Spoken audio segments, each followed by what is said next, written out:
Hi friends, welcome to కొత్తగా చందమామ కథలు.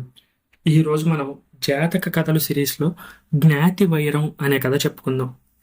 పూర్వకాలమందు కాశీఖండాన్ని ఏలినటువంటి బ్రహ్మదత్తుడికి 100 మంది కొడుకులు. ఈ 100 మందిలో అందరికంటే కడసారి వాడి పేరు సంవరుడు. తన కొడుకులు ఒక్కొక్కళ్ళని ఆ రాజు ఒక్కొక్క గురువుకి అప్పగించి విద్యలు నేర్పించాడు. సంవదుడి గురువు బోధిసత్వుడు. బోధిసత్వుడంటే సామాన్యుడా? ఆయన మహాజ్ఞాని.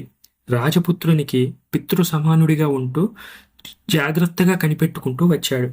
సంవరుడు కూడా దైవభక్తి కలిగి, దాంతోపాటు గురుభక్తిని కూడా కలిగి బోధిసత్వుని మాట దాటక నడుచుకుంటున్నాడు.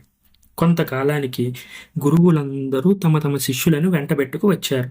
మహారాజా, తమ పిల్లలు సకల విద్యా ప్రవీణులయ్యారు అని చెప్పి రాజుకు అప్పగించి ప్రభువు వల్ల సన్మానాలు పొందారు.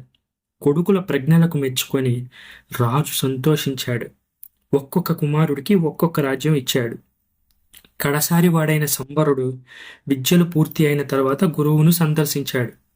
నా తండ్రి నాకేదైనా రాజ్యం అప్పగిస్తే నేనేం చేయాలి అని ప్రశ్న వేశాడు. అందుకు బోధిసత్వుడు, కుమారా, నీకు నీ తండ్రి రాజ్యం ఇవ్వబోతే ఇలా చెప్పాలి: ప్రభు, నేను అందరికంటే చిన్నవాణ్ణి. నేను రాజ్యం పంచుకుపోతే నిన్ను కనిపెట్టుకుని ఉండేదెవరు? నాకు రాజ్యంతో పనిలేదు. నీ పాదకమలములు కనిపెట్టుకుని ఉంటా. ఇదే నాకు విధి అని చెప్పమన్నాడు. ఒకనాడు రాజు బోధిసత్వుని ఆశ్రమానికి వచ్చాడు. సంవరుడు తండ్రికి నమస్కరించి ఒక పక్కన నిలబడ్డాడు. అతన్ని, నీ విద్య పూర్తి అయిందా కుమారా అని అడిగాడు రాజు. అందుకు బదులుగా, పూర్తయింది తండ్రి అని వినయంగా బదులు చెప్పాడు సంవరుడు. అయితే నీకు ఇష్టం వచ్చిన రాజ్యం కోరుకో అన్నాడు రాజు. అందుకు సంవరుడు, తండ్రి, నేనందరికంటే కడసారి వాణ్ణి. నేను రాజ్యం పంచుకెళ్ళిపోతే నిన్ను కనిపెట్టుకుని ఉండేవారెవరు? నాకు రాజ్యంతో పనిలేదు. నీ పాదకమలములు కనిపెట్టుకుని ఉండడమే నాకు కావాల్సింది అని చెప్పాడు. పసివాడి మాటలకు రాజు ఎంతగానో సంతోషించాడు. అతని మాటకి సరే అన్నాడు. ఆ మాట ప్రకారం సంవరుడు తండ్రిని కనిపెట్టుకుని తండ్రి సమక్షంలోనే ఉంటూ వచ్చాడు. అయితే ఎల్లప్పుడూ గురువరుడైన బోధిసత్వుని సలహాలు పొందుతూనే ఉండేవాడు. ఒక రోజున సంవరుడు మళ్ళీ బోధిసత్వుణ్ణి అడిగాడు, నాయన, ఇంకా నేను చేయవలసిన పని ఏమిటి అని. బోధిసత్వుడు చెప్పగా, గురువు ఆజ్ఞను అనుసరించి సంవరుడు తండ్రిని అడిగి ఒక బంజరు భూమిని తీసుకున్నాడు. ఆ బంజరు భూమిని చక్కటి ఉద్యానవనంగా తయారు చేశాడు. ఊరిలో పెద్దలందరినీ ఆ ఉద్యానవనానికి రప్పించాడు. ఈ విధంగా సంవరుడికి ఎందరితోనో పరిచయం ఏర్పడింది. తర్వాత తండ్రి అనుజ్ఞ తీసుకుని సంవరుడు నగరంలో ఉన్న వారందరికీ సంతర్పణలు చేయించాడు. మరి ఒక రోజున ప్రత్యేకించి రాజాశ్రితులకు పరివారమంతటికి సమారాధన చేయించాడు. ఆ తర్వాత రాజ్యంలోని పటాలాలకి, అశ్వదళాలకు కూడా పుష్కలంగా విందు చేయించాడు. అనంతరం గురువాజ్ఞ ప్రకారం సంవరుడు తండ్రి అనుజ్ఞ ప్రకారం పై దేశాల నుంచి రాజభవనానికి వచ్చే రాయబారులకు, వర్తక ప్రముఖులకు తగిన వసతి ఏర్పాట్లు చేసి అన్నీ తనే స్వయంగా ఏర్పాట్లు చేశాడు. తండ్రి సమక్షంలోనే ఉంటూ ఇటువంటి మంచి పనులను నిర్వహిస్తూ సంవరుడు రాజ్యంలో అందరికీ తలలో నాలుకలా మసలుకోసాగాడు.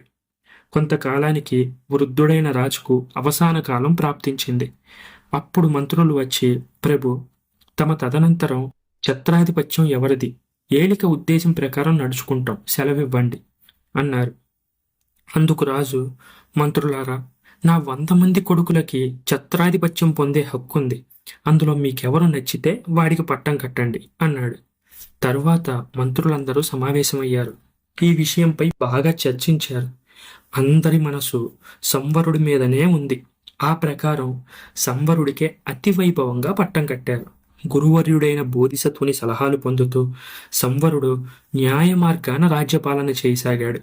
ఇలా ఉండగా తండ్రి తదనంతరం సంవరుడి ఛత్రాధిపత్యం వహించిన వార్త దక్కిన 99 మంది సోదరులకు తెలిసింది.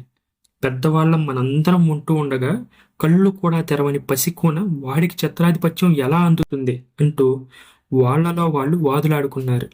అనంతరం సోదరులంతా ఒక్కడయ్యారు. ఛత్రాధిపత్యం వదులుకుంటావా, మాతో యుద్ధం చేసి గెలుచుకుంటావా అని చిన్నవాడికి రాయబారం పంపారు. అంతేకాదు, సైన్యంతో వెళ్లి కోటని ముట్టడి కూడా చేశారు. ఈ వార్త పట్టుకు వెళ్లి సంవరుడు గురువు తెలియజెప్పాడు. అప్పుడు బోధిసత్వుడు, ధర్మప్రభు, నీవు నీ సోదరులతో ఎప్పుడూ కయ్యం పెట్టుకోకూడదు. నీ తండ్రి ఆస్తిని 100 వాటాలుగా పంపకం వే. నీ సోదరులకు చెందవలసిన భాగాలు పంచిపెడుతూ, మీకు రావాల్సిన భాగం ఇదిగో తీసుకోండి. తోటి సోదరులైన మీతో నాకు పోరు వద్దు అని రాసి పంపించు అన్నాడు. అలానే నడుచుకున్నాడు సంవరుడు. అప్పుడు సోదరులందరిలో జ్యేష్ఠుడైన ఉపోసతుడు తక్కిన వారందరినీ సమావేశపరిచాడు. తమ్ముళ్ళారా, ఈ పిన్నవాడు నిజానికి మనందరికీ బద్ధశత్రువే, వైరవర్గంలోని వాడే. కానీ అలా పరిగణించడానికి మనకి వాడు అవకాశం ఇవ్వలేదు. అతని చర్యలన్నీ జనసమ్మతంగా ఉన్నాయి. తోటి సోదరులైన మనకు తనతో పోరు వద్దన్నాడు. రాజ్యంలో మన వంతు మనకు సమంగా పంచిపెట్టాడు. ఇటువంటి గుణవంతుడిని మనం ఏమనగలం? వానిలో ఏమని తప్పు ఎంచడం అన్నాడు. అది అటుంచి మనందరికీ ఛత్రాధిపత్యం వహించే హక్కున్న మాట నిజమే. కానీ అందరం ఒక్కసారిగా దాన్ని పొందలేం కదా. ఈ పరిస్థితుల్లో మనలో ఈ ఒక్కడినే ఛత్రాధిపతిగా చేసి ఆస్తులన్నీ మళ్లీ రాజ్యానికే అందజేయడం ఉత్తమమని నాకు తోస్తుంది అన్నాడు. ఈ మాటలకు సోదరులందరూ ఏకీభవించారు. వారందరూ ఇప్పుడు సేనలతో సహా మహానగరంలో ప్రవేశించారు.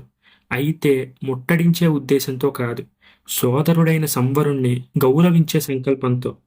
సంవరుడు అన్నలందరికీ ఘనమైన స్వాగతం ఇచ్చాడు. వారందరూ ఉచిత ఆస్థానాలను అలంకరించగా ఛత్రాధిపతి అయిన సంవరుడు గద్దెపైన రాజహుందాలో ఆసీనుడై ఉన్నాడు. చిన్న తమ్ముడైన సంవరుణ్ణి చూసి జ్యేష్ఠుడైన ఉపోసతుడు ఇలా తలచాడు. తన తరువాత సింహాసనం ఆక్రమించగల అర్హత సంవరుడికే ఉన్నట్టు మా తండ్రి ముందుగానే నిశ్చయించి ఉంటాడు. ఈ ఉద్దేశంతోనే మా అందరికీ తలకొక రాజ్యం ఇచ్చి అప్పటి వరకు చిన్నవాడికి ఏమీ ఇవ్వకుండా ఊరుకున్నాడు. ఇలా అనుకున్న తర్వాత ఉపోసతుడు తమ్ముడి వైపు తిరిగి, ధర్మప్రభు, అందరిలోనూ మంచిగా ఉండగల ఇంతటి శక్తి నీకెలా కలిగింది? ఇదేమన్నా మంత్రమా, మహిమ అని ఆశ్చర్యంతో ప్రశ్నించాడు. దానికి బదులుగా సంవరుడు, అన్నా, నాకు మంత్రాలు మహిమలు ఏమీ తెలియవు. పెద్దలను పూజిస్తాను, యతీశ్వరులను సేవిస్తాను, ఎక్కడ ఉన్నా మంచి గ్రహిస్తాను, ఎవ్వరిని ద్వేషించను, పరివారానికి జీతాలు పూర్తిగా ఎప్పటికప్పుడు ఇచ్చేస్తాను, నా రాజ్యానికి వచ్చే వర్తకులను రాయబారులను తగినట్టుగా గౌరవిస్తాను. ఇదే మొదటి నుంచి నా రాజ్యంలో జరుగుతున్న పని, ఇంతకు మించి మరేమీ లేదు అని చెప్పాడు. అప్పుడు తమ్ముడి గుణాలను మెచ్చుకున్న ఉపోసతుడు మళ్ళీ ఇలా అన్నాడు, తమ్ముడు సంవర, ఇదే విధంగా ధర్మ పద్ధతిని నువ్వు రాజ్యం పాలించి పేరు గడించు. నీ సోదరులైన మేమందరము నిన్ను దీవిస్తున్నాం. నీకు శత్రుభయం ఏమీ లేదు. నిన్ను నీ ఆస్తులను మేము 1000 కన్నులతో కాపాడతాం. భూలోకంలో నువ్వు దేవేంద్ర పదవి అనుభవించు అన్నాడు. అన్నలందరూ కాశీ రాజ్యమందు ఒక మండలం రోజులు ఉండి తమ్ముడి వల్ల సమస్త మర్యాదలు పొంది చిన్నవాడిని ఆశీర్వదించి ఎవడి రాజ్యానికి వాడు ఆనందంగా సంతృప్తితో వెళ్ళిపోయాడు. ఈ కథ మీకు నచ్చినట్లయితే దీన్ని లైక్ చేయండి, మీ ఫ్రెండ్స్ అందరికీ షేర్ చేయండి. అలాగే మన ఛానల్ని సబ్స్క్రైబ్ చేసుకోవడం మాత్రం అస్సలు మర్చిపోకండి. Thank you friends.